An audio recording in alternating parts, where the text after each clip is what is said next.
ऐसे है, दिक्कत की बात बोलते हैं ना। दिक्कत तो हमारे गुरु पंजवें पातशाह को भी थी, जो है तत्ती तभी पर बैठ गया था तभी।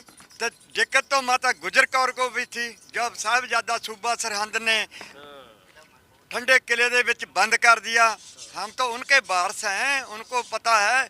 फिर हम किसान हैं, फिर पहले नंबर हम फौज वाले हैं।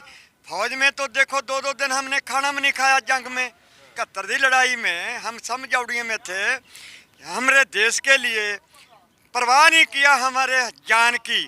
जब हवाई जहाज आ रहे थे, आपको भी मालूम है, आप पत्रकार हैं, जब पाकिस्तान ने बोला था ना भाई हम दिल्ली जाके ब्रेकफास्ट करेंगे, डिवीजन टैंक आ रहे थे समझौड़ियाँ जम्मू सेक्टर में। उस टाइम हम सीओ हमारा मरहट्टा था महाराष्ट्र का, हमारे को बोलता विड्रो कर, जो पीछे बल चले जाओ, यहाँ जहाज आएंगे बम छिटेंगे। जब हमने उसे सिखों की रेजिमेंट थी, हम बोला मर जाएंगे पीछे नहीं हटेंगे, जान दे देंगे पर देश के लिए पीछे नहीं हटेंगे। क्यों हमने सौं चक्की हुई है गुरु की, क्यों देश के लिए मरना, देश के लिए जीवना। उस टाइम लाल बहादुर शास्त्री ने नारा मारिया था भी जय जवान जय किसान। तो आप देखो आप फौज में कब से कब तक थे? हम फौज में सन 63 में भर्ती हुए थे। अच्छा। सन और 78 में हम पेंशन आए हैं। तो 63 से लेकर 78 तक रहे, तो लगभग 15 साल फौज हाँ, में रहे। 71 की लड़ाई हम सड़ी है समझौड़ियाँ जम्मू सेक्टर में, सांबा ठाणा। 71 की लड़ाई जो लड़ी है ना हमने। और 65 की लड़ाई में भी थे आप? 65 की में हम उधर थे बंगाल में, जब बांग्लादेश बना है। ओ, तो 65 की लड़ाई में भी आपने हिस्सा लिया और 71 की लड़ाई में हाँ भी हाँ, हिस्सा लिया। सन 63 में हुआ एक जंग चीन के साथ नेहरू पत्थर पर सिखम में। उस टाइम भी 14 दिन जंग लगा था, पर वो ब्रस्ट काट नहीं थी होया। तो ये बताओ कि आप तो फौज में रहे हो और जाहिर है देश की सेवा की है, क्या शुभ नाम है और कहाँ से हो आप? हाँ? कहाँ से हो, किस जिले से? हम संगरूर। संगरूर से। क्या शुभ नाम है आपका? सुखदेव सिंह। सुखदेव सिंह जी फौज में रहे और 71 और 65 की लड़ाई में हिस्सा लिया है इन्होंने। दोनों लड़ाई पाकिस्तान से हुई थी और आज इन्हीं किसानों को जब ये कहा जाता है इनके पीछे चीन और पाकिस्तान है, और इसमें वो किसान है जिन्होंने पाकिस्तान के सामने जब भारतीय सेना खड़ी थी और जब पाकिस्तान को घुटने के बल पर जमीन पर लौटने के लिए भारतीय सेना ने मजबूर किया था, उस फौज में थे। उस टाइम में हमने लोग जब आ रहे थे पाकिस्तान के टैंक, वहाँ दलदल है। ये कहाँ की बात कर? ये हम समझौड़ियाँ जम्मू सेक्टर के पास गुलाबा छप्पड़, पाकिस्तान में अभी वो ठाणा हमारा है। उस टाइम में उधर दलदल है, इधर भी दलदल। टैंक नंगने थे पाकिस्तान के पुल के ऊपर दी, जब पुल के ऊपर दी नंगने थे, हमारा सीओ बोल रहा है हम पीछे चले जाएंगे। हमारा सरदारों का झुंड था पूरे का पूरा, बोलते इधर ही मर जाएंगे। 39 मीडियम था, जो जिसका 85 पाउंड का गोला है, 32 किलोमीटर पर जाके गोला गिरता है। जब उनके हमारे जहाज आए ना, उन्होंने जहाजा ने हमारे ऊपर ब्रस्ट मारना शुरू कर दिया। जो हमारी गाड़ी है ना, उसमें पीला बुंट होता है, ये हिंदुस्तान की फौज है। उन्होंने फिर सतवारी जाके जहाज तारे, फिर हमारी यूनिट में आके देखा भी हम थोड़े ऊपर था बंब फेंकने थे, तो इस इधर मर जाते। फिर उन्होंने आके दोबारे फिर उन्होंने टारगेट बनाया। जब टैंक आए पाकिस्तान के, हमारे सिख लोगों ने इधर बंब बन के टैंकों के थल्ले साड़ा मारिया, और टैंका जलंधर ते लुधियाने खड़े ने। क्यों सिखा नू अतवादी बोलना, बखवादी बोलना? क्यों हम तो देखो सारे किसान हैं, पहले हम फौज में नौकरी किया, 3 लड़ाइयों में हिस्सा ला, परवाह नहीं की अपनी जान दी, हिंदुस्तान के लिए जान की बाजी लगा दिया।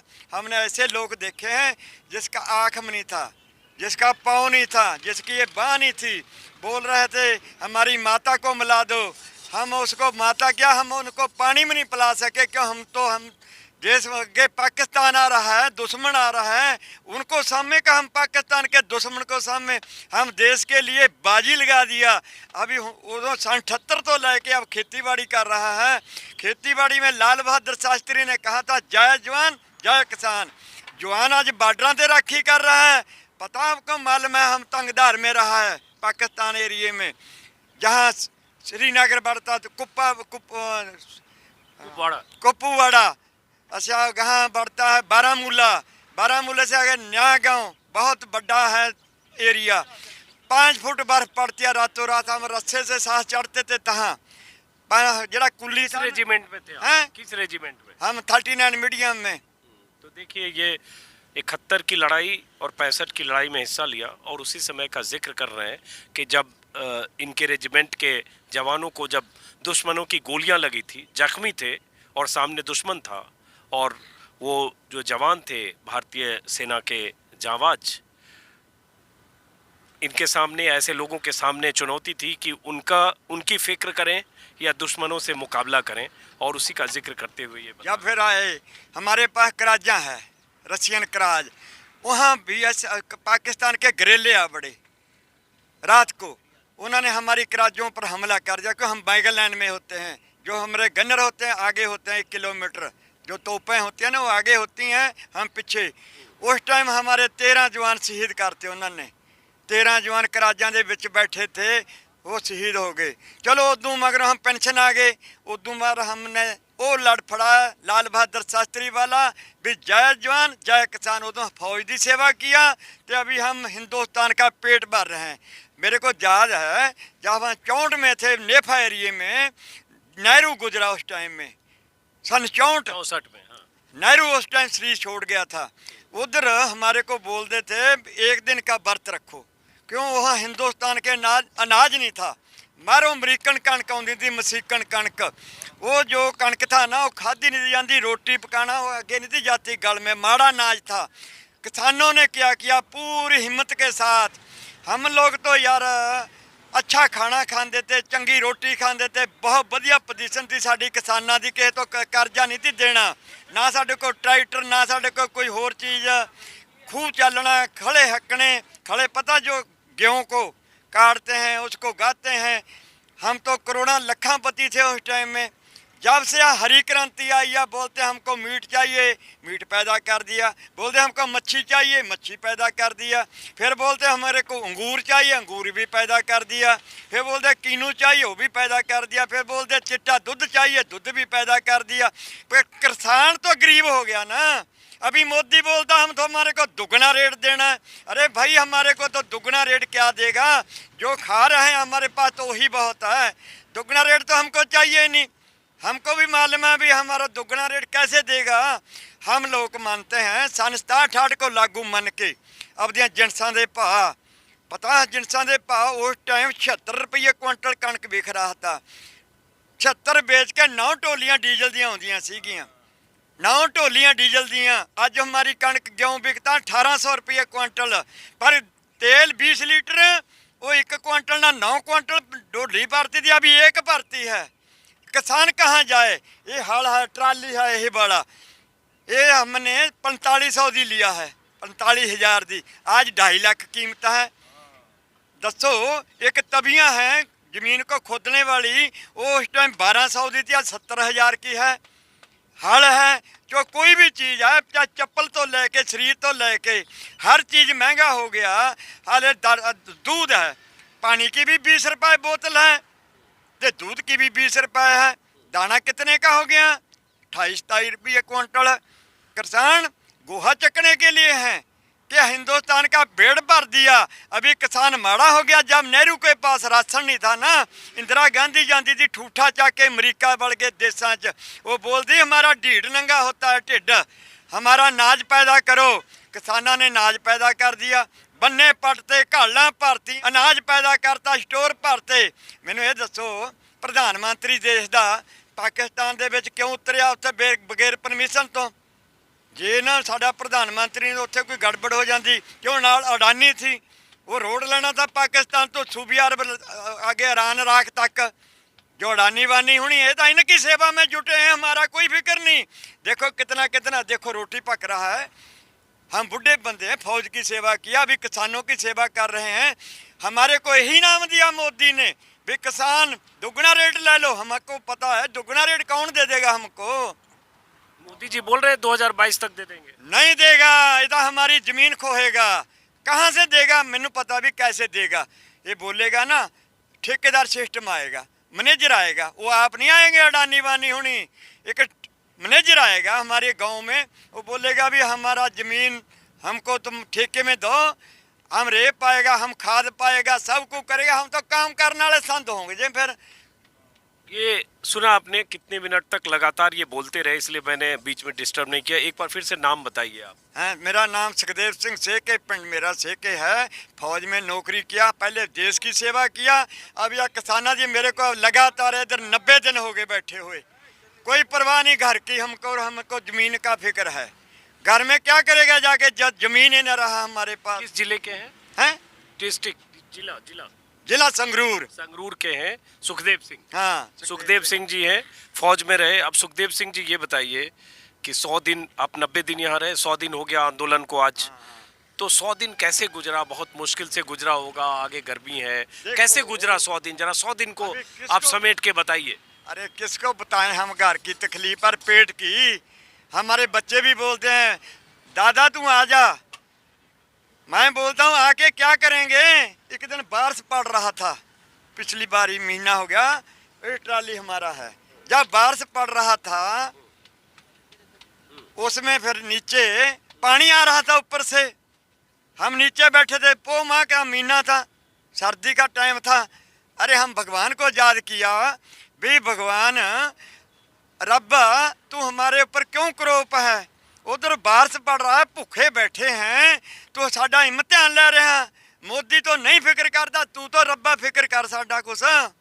मोदी नहीं फिक्र करता, भगवान तू तो सिर्फ फिक्र कर। साडे कपड़े भीज गए, रजाई भीज गई, तो जब मंगा लेनिया ने ना, तकलीफ तो कटनी पड़ेगी। जे ऐसे हम चले जाएंगे तो हमारा तो सत्यानाश हो जाएगा। फिर इधर बैठना हमारे को औखा तो है, ये ट्राली थले कौन पाएगा आके। मैं बोला था राजनाथ को, जब लद्दाख में जाके झंडा गड्ढा है साढ़े सिखों का, जब बोला चीन वालों को भाई जकारे छड़ो, बोले सो निहाल के, उस टाइम सिख नहीं थे लद्दाख के बार्डर में। जब गया राजनाथ लेकर, उस टाइम झंडा नहीं गड्ढिया साढ़े गुरु का। अज असी आ झंडा साढ़े आ भी होना, साढ़े कोल तिरंगा झंडा भी आ, सारे झंडे ने। असी तिरंगे का फौजी मान करते हैं, सानू मान आ साढ़े इधर। वो तो जो चीन से कमांडर लेवल की टॉक्स हो रही थी गलवान वैली के उस झड़प के बाद, उसको भी हेड सिक कर रहे थे भारत की तरफ से। पहली गल तो मैं बताता हूँ झंडे के बारे में। ये बोलता ना बेअदबी किया झंडे दी, झंडे की असी बेअदबी नहीं करते। फौज वाले सानू पता झंडा किमें चढ़ाना, किमें नीचे तारना है। हम लोग झंडे को ना पूरा लपेटते हैं, रस्सी जब थल्ले नू आती है ना फौज में, उनको बगल में लैके उसकी तह मार के फिर झंडे नू आंदे असी बक्से दे ट्रंक दे विच बंद करते हैं, उसनू मिट्टी नहीं लगन दिंदे। इन्हां ने तो साडा लाल किले दे झंडे पाड़ पाड़ थल्ले सिੱਟੇ ने। ऐसे दसो हम लोग कोई ख्याल नहीं था। हमारा जो ग्राह साहब है ना, जोगिंदर सिंह ग्राह, इतना अच्छा बंदा है। हम स्कूल में जाते हैं, स्कूल में हमारी पढ़ाई होती है, वो बोलता लाल किले पर नहीं जाना, हमारे को जो रोड दिया उसे रोड जाना है। वो तो कोई ऐसी बात हो गया, सरकार है, मैं फौजी हाँ, मैं भी 2 बारी दिल्ली परेड में आया 26 जनवरी में, लाल किले पर बहुत ज़्यादा देखा है। उधर तो ऐसे फौज खड़ी है कीड़ियाँ जैसे, अंदर बंदा कैसे घुस गया, रास्ता क्यों दिया उन्होंने? सही बात है, क्यों ना उनको बोला भाई यहाँ से चले जाओ। हम लोग लाल किले में झंडा चढ़ के क्या लेना है? लाल किले से झंडा चढ़ के साढ़े 3 कानून वापस हो जाएंगे? नहीं होंगे। कानून तो मोदी करेगा, अमृतशाह करेगा। तो लगता है मोदी करेगा कानून वापस? करेगा, करा कर जाएंगे। मोदी क्या करेगा? मोदी लोगों की ताकत मूरे मोदी क्या है? मोदी हमने ही बनाया है, हम ही मंगा मांगते हैं। बनाया तो हमने है ना मोदी, हिंदुस्तान ने। अभी सारा हिंदुस्तान बैठा घेरा पाई, कौन है मगर? देखो हरियाणा आ गया, राजस्थान आ गया, महा यूपी आ गया। कल महेंद्र सिंह टिकायत बोल कर गया है, राकेश टिकैत। हाँ वो बोल के गया कल। इधर अभी हिंदुस्तान, तमिलनाडु आ रहा है, महाराष्ट्र आ रहा है, कौन नहीं आ रहा है? सारा हिंदुस्तान का हम किसान इकट्ठा है। इसमें ये नहीं हम सिख हैं, ये हिंदू है, ये मुसलमान है। अज किसान है, कोई हिंदू नहीं, कोई मुसलमान नहीं, सारे असी भाई भाई हैं। इधर कोई हिंदू मुसलमान सिख, ये सारे साड़ी लड़ाई है किसान। किसानी मोर्चा लग्या है सारा हिंदुस्तान की। इधर तो कल को देख लेना आप, 8 तारीख को कितनी साड़ी बीबियाँ आ रही हैं गाँव से। वो किस लिए आ रही हैं? अपने बच्चों के लिए, अपनी जमीन बचाने वास्ते। साड़ी माँ ही ना रही तो हम क्या करेगा? सही बात। हमारे पुत्र हैं, छोकरे हैं हमारे, अभी माँ हैं। मेरी पास जितनी जमीन है ना, वो मेरे नाम में है। हम अपने बच्चों को नहीं जब अब तक जमीन दिया, उनको कैसे दे देगा अडानी होना को। एक तो किसान है ना, जो इतनी बट बढ़ लेना हम, वो तो गर्दन बढ़ देते हैं हम लोग का। इतनी इतनी गर्दन, जब हमारी कोई गांव वाला ना बट बढ़ ले तो उसको भी हम तो लत बढ़ देते हैं, तो अडानी होनी कैसे आ जाएंगे हमारी जमीन में। बहुत बहुत शुक्रिया। और मैंने लगातार इनको सुना, और ऐसे भी सही बात है, लाल बहादुर शास्त्री के नारे का जिक्र करते हैं, जय जवान जय किसान। तो दरअसल ऐसे लोग जो 15 साल तक फौज में रहे जवान की हैसियत से, और अब किसान की हैसियत से किसानी कर रहे हैं, लेकिन 100 दिनों से आंदोलन कर रहे हैं, और ऐसे सड़कों पर बैठे हैं, पीछे रोटियां बन रही है और इनके हाथ में ये आपका गिर रहा है। ये दही है, ये दही खा रहे हैं, हरियाणा वाले देते हैं, हम खाते हैं। और नाउमीदी नहीं है, हताशा नहीं है। ये जरूर है कि आंदोलन कब चलेगा, जब तक चलेगा तब तक बैठने को तैयार है। बहुत बहुत शुक्रिया आपका। बिल्कुल बिल्कुल। बहुत बहुत शुक्रिया।